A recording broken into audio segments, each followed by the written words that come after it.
வணக்கம். மதிமுகம் செய்திகள். இன்றைய முக்கிய நிகழ்வுகளை பார்ப்பதற்கு முன்பாக தலைப்புச் செய்திகளை பார்க்கலாம். தமிழகத்தில் தீண்டாமை ஒழிப்பு உறுதிமொழி ஏற்போம். அம்பேத்கர் பிறந்த நாளை சமத்துவ நாளாக தமிழக அரசு அறிவிப்பு. சர்வாதிகாரி மோடி மீண்டும் ஆட்சிக்கு வரக்கூடாது. அடக்குமுறையின் மூலம் எந்த இயக்கத்தையும் அழிக்க முடியாது என வைகோ தேர்தல் பரப்புரை. அதிமுகவை அழிக்க நினைப்பவர்கள் அழிந்து போவார்கள்.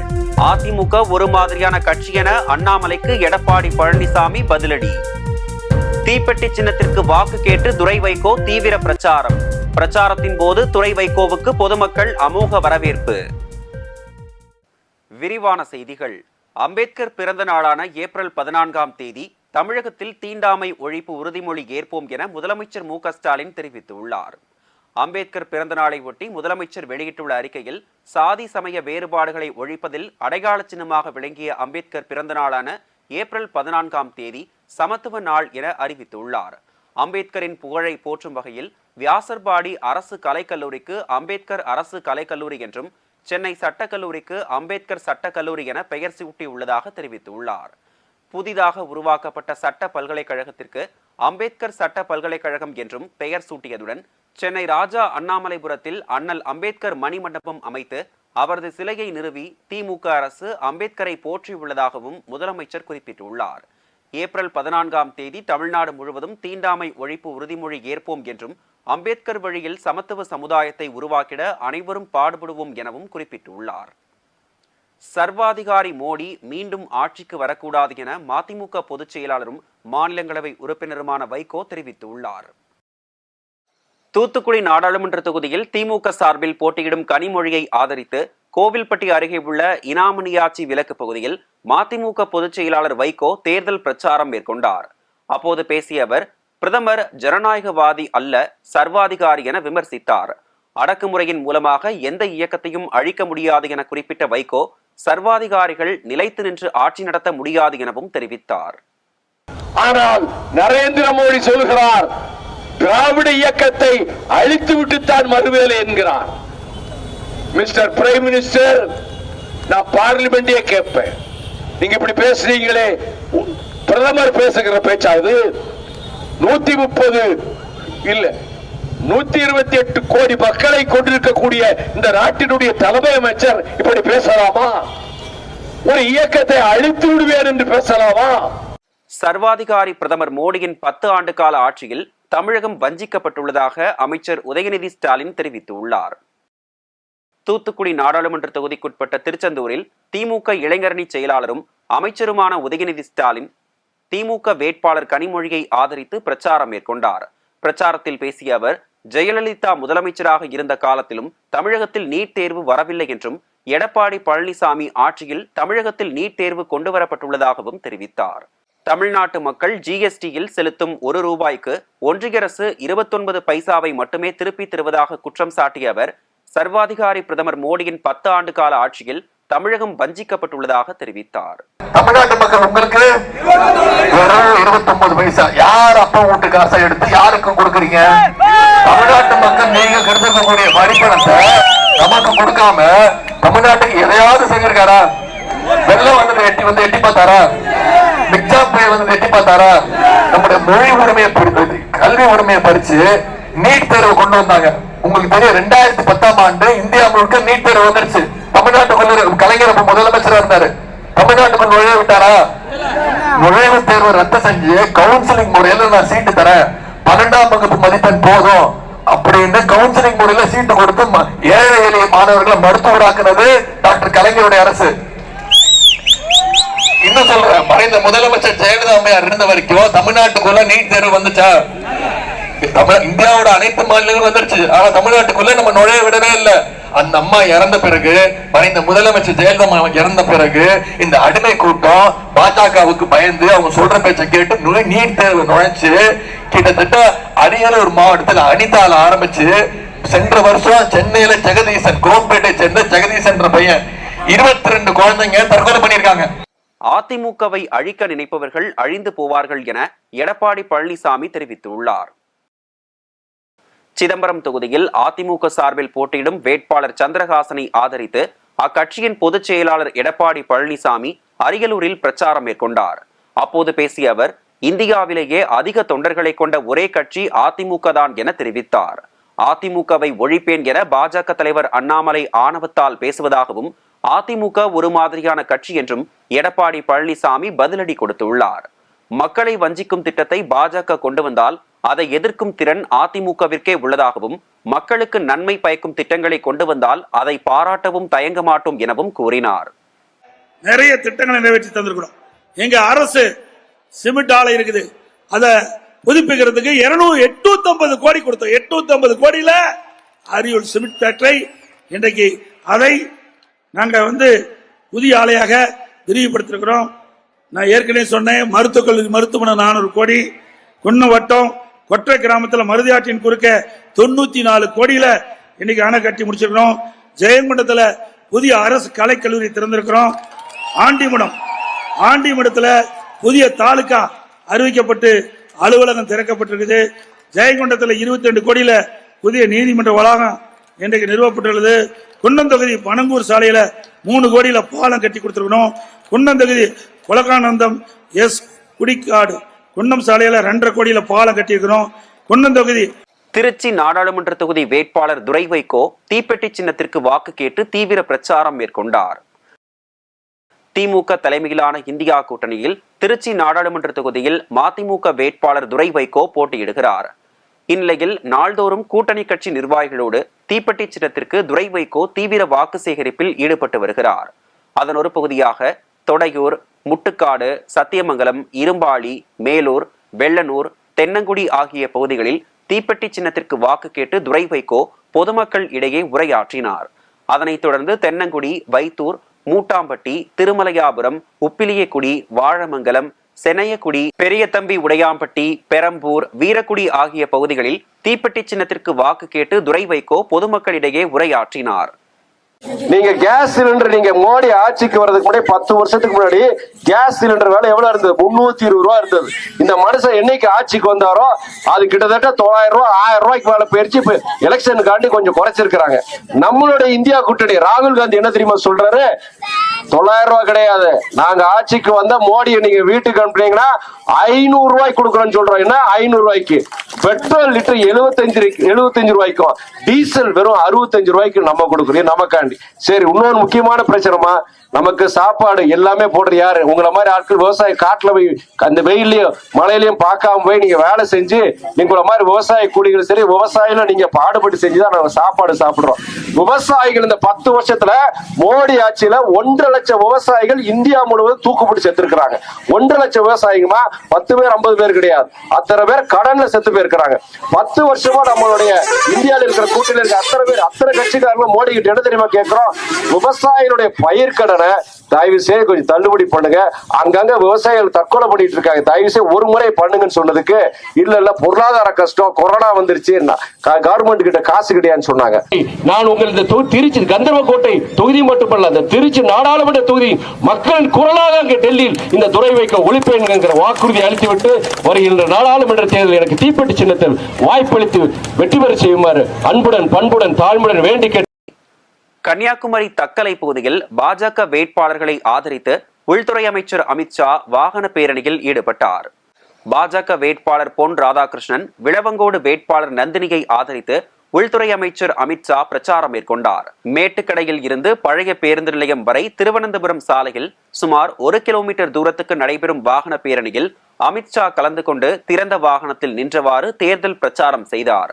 அப்போது பேசிய அமித்ஷா, தமிழ் மொழி, கலாச்சாரம், பாரம்பரியத்தை பாதுகாக்க பிரதமர் மோடி ஓய்வின்றி உழைத்து வருவதாகவும், அனைவரையும் ஒருங்கிணைத்து தமிழகத்தில் வளர்ச்சியை ஏற்படுத்த பாஜக விரும்புவதாகவும் தெரிவித்தார். வாகன பேரணியின் போது சாலையில் அமித்ஷாவை வரவேற்பதற்காக சாலையின் இருபுறமும் பாஜகவை சேர்ந்த ஆயிரக்கணக்கானோர் திரண்டனர். அமலாக்கத்துறை கைதுக்கு எதிராக டெல்லி முதல்வர் அரவிந்த் கெஜ்ரிவால் தாக்கல் செய்த மேல்முறையீடு மனுவை உச்சநீதிமன்றம் ஏப்ரல் 15ஆம் தேதி விசாரிக்க உள்ளது. டெல்லி மதுபான கொள்கை முறைகேடு வழக்கில் அமலாக்கத்துறையால் கைது செய்யப்பட்ட முதல்வர் அரவிந்த் கெஜ்ரிவால் மார்ச் 22ஆம் தேதி நீதிமன்றத்தில் ஆஜர்படுத்தப்பட்டு காவலில் வைக்கப்பட்டுள்ளார். தான் கைது செய்யப்பட்டது சட்டவிரோதம் என அறிவிக்க கோரி அரவிந்த் கெஜ்ரிவால் தாக்கல் செய்த மனுவை டெல்லி உயர்நீதிமன்றம் அண்மையில் தள்ளுபடி செய்தது. கைது நடவடிக்கையில் சட்ட விதிகள் ஏதும் மீறப்படவில்லை என்றும் தெரிவித்த நீதிமன்றம் ஆதாரங்களின் அடிப்படையில்தான் கைது செய்யப்பட்டுள்ளதாகவும் தெரிவித்தது. இந்நிலையில் அரவிந்த் கெஜ்ரிவால் தரப்பில் தாக்கல் செய்யப்பட்டுள்ள மேல்முறையீட்டு மனு உச்சநீதிமன்றத்தில் வரும் 15ஆம் தேதி விசாரணைக்கு வரவுள்ளதாக தகவல் வெளியாகியுள்ளது. ஒன்றிய அரசின் உத்தரவின் பேரில் முதல்வர் அரவிந்த் கெஜ்ரிவால் திகார் சிறையில் சித்திரவதை செய்யப்படுவதாக ஆம் ஆத்மி எம்பி சஞ்சய் சிங் தெரிவித்துள்ளார். டெல்லியில் செய்தியாளர்களை சந்தித்த அவர் அரவிந்த் கெஜ்ரிவால் மன உறுதியை குலைக்க முயற்சிகள் மேற்கொள்ளப்பட்டு வருவதாக தெரிவித்தார். பெங்களூரு ராமேஸ்வரம் கஃபே குண்டுவெடிப்பு சம்பவத்தில் மூளையாக செயல்பட்ட இருவருக்கு 10 நாட்கள் NIA காவல் வழங்கி பெங்களூரு நீதிமன்றம் உத்தரவிட்டுள்ளது. பெங்களூரில் கடந்த மார்ச் 1ஆம் தேதி ராமேஸ்வரம் கஃபே என்ற உணவகத்தில் குண்டு வெடித்தது.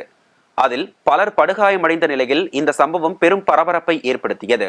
வழக்கில் முக்கிய நபர்களான முசாவிர் ஹுசைன் சாஹிப், அப்துல் மதீன் அகமது தாகா இருவரையும் தீவிரமாக தேடி வந்தனர். மேலும் அவர்கள் குறித்த தகவல் அளிப்பவர்களுக்கு 10 லட்சம் சன்மானம் அளிக்கப்படும் எனவும் NIA அறிவித்தது. இந்நிலையில் கொல்கத்தாவில் தலைமறைவாக இருந்த இருவரையும் NIA அதிகாரிகள் கைது செய்தனர். இதையடுத்து அவர்கள் இருவரும் பெங்களூருவுக்கு அழைத்து வரப்பட்டு பெங்களூரில் உள்ள நீதிமன்றத்தில் ஆஜர்படுத்தப்பட்டனர். இந்த நிலையில் கைதான இருவருக்கும் 10 நாட்கள் NIA காவல் வழங்கி பெங்களூரு நீதிமன்றம் உத்தரவிட்டது. தேர்தல் விளம்பரங்களுக்கு முன் அனுமதி அளிப்பதில் தேர்தல் ஆணையம் பாரபட்சம் காட்டுவதாக தேர்தல் ஆணையத்துக்கு எதிராக சென்னை உயர்நீதிமன்றத்தில் திமுக வழக்கு தொடர்ந்துள்ளது. தேர்தல் விளம்பரம் செய்ய அனுமதி கோரிய திமுகவின் விண்ணப்பத்தை தேர்தல் ஆணையம் நிராகரித்த நிலையில் வழக்கு தொடரப்பட்டுள்ளது. திமுகவின் அமைப்பு செயலாளர் RS பாரதி தாக்கல் செய்துள்ள மனுவில் விளம்பரத்துக்கு அனுமதி தராதது தேர்தல் ஆணையத்தின் நேர்மை மற்றும் வெளிப்படைத்தன்மையை கேள்விக்குறியாக்கியுள்ளதாக குறிப்பிட்டுள்ளார். சாதாரண கருத்துக்களை கூறி விளம்பரம் செய்ய தேர்தல் ஆணையம் அனுமதிக்கவில்லை என்றும் திமுகவின் தேர்தல் விளம்பரங்களுக்கு முன் அனுமதி அளிப்பதற்கு 6 நாட்கள் வரை தாமதமாவதாகவும் குறிப்பிட்டுள்ளார். திமுகவின் மனு மீது 2 நாட்களில் பரிசீலித்து தேர்தல் ஆணையம் உத்தரவிட வேண்டும் என்றும் திமுகவின் விண்ணப்பத்தை நிராகரித்த தமிழக தேர்தல் அதிகாரியின் உத்தரவுகளை ரத்து செய்ய வேண்டும் என்றும் அதில் குறிப்பிட்டுள்ளார்.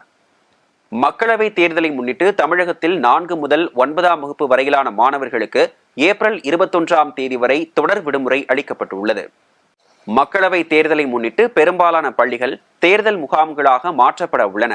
மேலும் ஆசிரியர்களும் தேர்தல் பணிகளில் ஈடுபட உள்ளதால் 4 முதல் 9ஆம் வகுப்பு மாணவர்களுக்கு ஏப்ரல் 21 வரை தொடர் விடுமுறை வழங்கப்பட்டுள்ளது.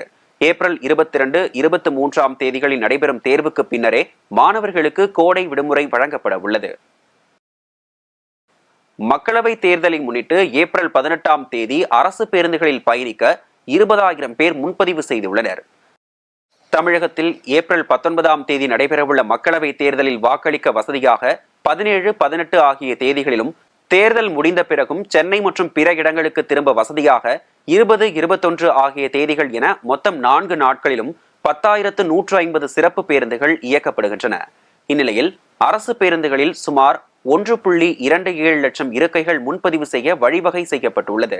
இதில் தேர்தலுக்கு முந்தைய நாளான ஏப்ரல் 18ஆம் தேதி தமிழகம் முழுவதும் பயணிக்க 20,000க்கும் மேற்பட்ட இருக்கைகள் முன்பதிவு செய்யப்பட்டுள்ளதாக போக்குவரத்து கழக அதிகாரிகள் தெரிவித்துள்ளனர். பல்வேறு மாவட்டங்களில் நடைபெற்ற நிகழ்வுகளை களத்தில் மதிமுகம் பகுதியில் பார்க்கலாம்.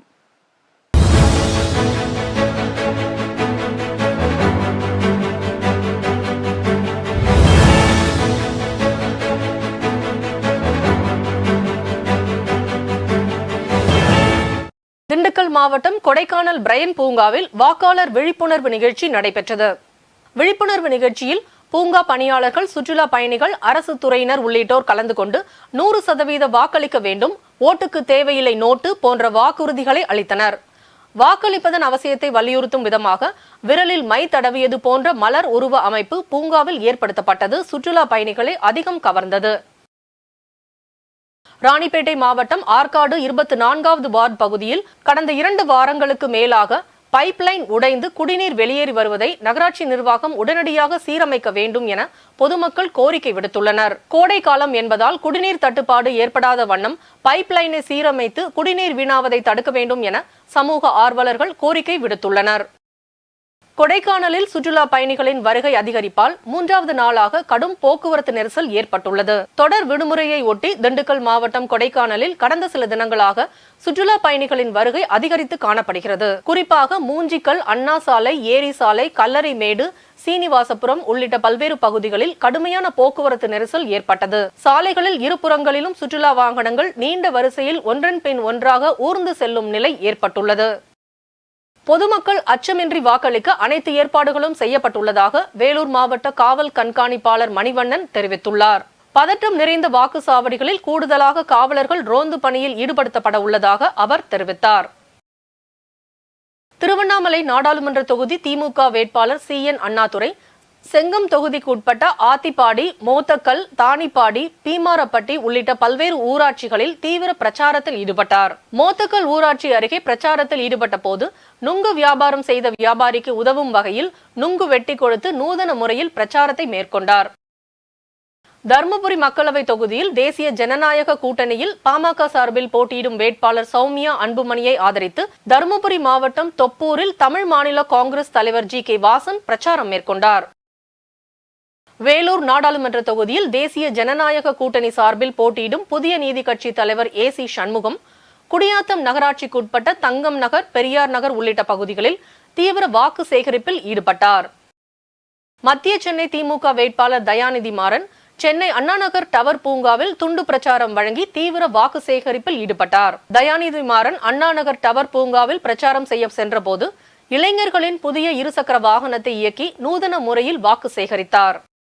அதேபோல் மத்திய சென்னை பாஜக வேட்பாளர் வினோஜ் P. செல்வம் தனது நாடாளுமன்ற தொகுதிக்கு உட்பட்ட ஐனாவரம் பகுதிகளில் தீவிர வாக்கு சேகரிப்பில் ஈடுபட்டார்.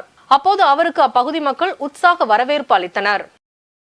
புற்றுநோயால் பாதிக்கப்பட்டவர்களுக்கு விடுதிகள் ஏற்படுத்தப்பட உள்ளதாக இந்திய மருத்துவ சங்க தமிழ்நாடு தலைவர் அபுல் ஹாசன் தெரிவித்துள்ளார். நாடாளுமன்ற தேர்தலில் யாருக்கு ஆதரவு அளிப்பது மற்றும் அவர்களின் எதிர்பார்ப்புகள் மற்றும் கோரிக்கைகள் தொடர்பாக இந்தியன் மெடிக்கல் அசோசியேஷன் சங்கத்தினர் சென்னையில் செய்தியாளர்களை சந்தித்து பேசினர். அப்போது பேசிய இந்திய மருத்துவ சங்கத்தின் தமிழ்நாடு கிளை தலைவர் அபுல் ஹசன், ஜீவன் திட்டத்தை தேர்தல் முடிந்த பிறகு முதல்வர் MK ஸ்டாலின் தொடங்கி வைக்க உள்ளதாக தெரிவித்தனர். தேர்தல் பிரச்சாரத்தின் போது சென்னையில் எந்த விதமான தள்ளுமுள்ளும் நடைபெறவில்லை என மாநகராட்சி ஆணையரும் சென்னை மாவட்ட தேர்தல் அதிகாரியுமான ராதாகிருஷ்ணன் தெரிவித்துள்ளார். மக்களவை தேர்தல் மற்றும் மக்கள் வாக்களிப்பின் முக்கியத்துவத்தை மையமாக கொண்டு சென்னை SRM அறிவியல் மற்றும் தொழில்நுட்பவியல் பல்கலைக்கழக மாணவர்கள் தேர்தல் கீதம் என்ற காணொளியினை தயாரித்து வெளியிட்டனர். இந்த நிகழ்ச்சியில் சென்னை மாநகராட்சி ஆணையர் ராதாகிருஷ்ணன் சிறப்பு விருந்தினராக கலந்து கொண்டு தேர்தல் கீதம் காணொளியை வெளியிட்டார். திருப்பத்தூர் மாவட்டம் ஆம்பூர் அடுத்த மாராப்பட்டு பகுதியில் சென்னை பெங்களூரு தேசிய நெடுஞ்சாலையில் மதுபான பாட்டில்கள் ஏற்றிச் சென்ற மினி லாரி தடுப்புச் சுவரில் மோதி விபத்துக்குள்ளானதில் பல லட்சம் மதிப்பிலான மது பாட்டில்கள் சாலையில் விழுந்து உடைந்து நாசமாகின. லாரி ஓட்டுநர் சுந்தரமூர்த்தி உட்பட 3 பேர் லேசான காயங்களுடன் உயிர் தப்பினர். செங்கல்வராய நாயக்கர் 196வது பிறந்தநாள் விழா வேப்பேரி செங்கல்வராய நாயக்கர் பாலிடெக்னிக் கல்லூரி வளாகத்தில் நடைபெற்றது. பிறந்தநாளை முன்னிட்டு பொது மருத்துவம், கண் மருத்துவம், சித்த மருத்துவம் முகாம் மற்றும் 2000 பேருக்கு அன்னதானம் வழங்கப்பட்டது. முன்னதாக வளாகத்தில் உள்ள பால விநாயகர் ஆலயத்திற்கு சிறப்பு பூஜைகள் செய்யப்பட்டது. மேலும் மாணவர்களின் கலை நிகழ்ச்சிகள், பள்ளி கல்லூரிகளில் நடைபெற்ற விளையாட்டுப் போட்டிகளில் வெற்றி பெற்ற மாணவ மாணவிகளுக்கு பரிசுகள் வழங்கப்பட்டது. இஸ்ரேல் மீது லெபனானில் இருந்து ஹிஸ்புல்லா ஆயுத குழுவினர் ராக்கெட் தாக்குதல் நடத்தினர். இஸ்ரேல் மீது ஹிஸ்புல்லா ஆயுத குழுவினர் ஏவிய ராக்கெட்டுகளை இஸ்ரேல் ஏவுகணை தடுப்பு அமைப்பு நடுவானில் தாக்கி இழுத்தது. இந்த தாக்குதலுக்கு பதிலடியாக லெபனானில் ஹிஸ்புல்லா ஆயுத குழுவினரை குறிவைத்து இஸ்ரேல் வான்வழி தாக்குதல் நடத்தியது. இந்த தாக்குதலில் ஏற்பட்ட பாதிப்பு குறித்த விவரம் இதுவரை வெளியாகவில்லை. இதனிடையே சிரியா தலைநகர் டமாஸ்கஸில் கார் குண்டுவெடிப்பு தாக்குதல் நடத்தப்பட்டுள்ளது.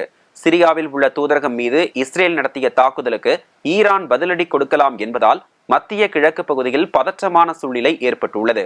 இஸ்ரேலுக்கும் ஈரானுக்கும் இடையே பதற்றம் அதிகரித்து வரும் சூழ்நிலையில் இந்தியா மற்றும் மேற்கத்திய நாடுகளுக்கு இடையே விமான போக்குவரத்து கடுமையாக பாதிக்கப்பட்டுள்ளது. மீண்டும் தலைப்புச் செய்திகள். தமிழகத்தில் தீண்டாமை ஒழிப்பு உறுதிமொழி ஏற்போம். அம்பேத்கர் பிறந்த நாளை சமத்துவ நாளாக தமிழக அரசு அறிவிப்பு. சர்வாதிகாரி மோடி மீண்டும் ஆட்சிக்கு வரக்கூடாது. அடக்குமுறையின் மூலம் எந்த இயக்கத்தையும் அழிக்க முடியாது என வைகோ தேர்தல் பரப்புரை. அதிமுகவை அழிக்க நினைப்பவர்கள் அழிந்து போவார்கள். அதிமுக ஒரு மாதிரியான கட்சி என அண்ணாமலைக்கு எடப்பாடி பழனிசாமி பதிலடி. தீப்பெட்டி சின்னத்திற்கு வாக்கு கேட்டு துரை வைகோ தீவிர பிரச்சாரம். பிரச்சாரத்தின் போது துரை வைகோவுக்கு பொதுமக்கள் அமோக வரவேற்பு. இத்துடன் செய்திகள் நிறைவடைந்தன. மீண்டும் செய்திகள் பிற்பகல் 1:30 மணிக்கு. மேலும் செய்திகளை தெரிந்து கொள்ள மதிமுகம் பிரைம் யூடியூப் தளத்தில் இணைந்திருங்கள்.